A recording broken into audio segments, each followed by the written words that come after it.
Jessica Storytime. Hello mga kaibigan, eto na ang dapat ninyong pakaabangan sa The Iron Heart. Porsigido si Apollo na mapigilan ng Eternity Beauty sa paggawa ng mga ito ng nakakamatay na gamot.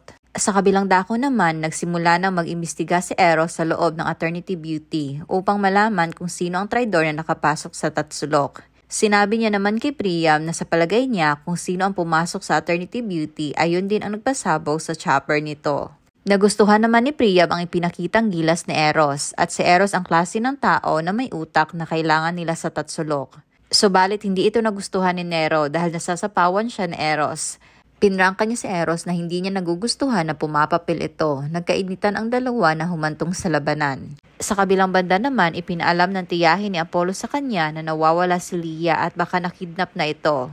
Labis naman ang pag-aalala ni Apollo para sa bata, baka napano na ito. Pero sinigurado niya naman sa kanyang tiyuhin at tiyahin na mahanap niya si Leia at maiuwi niya ito ng ligtas.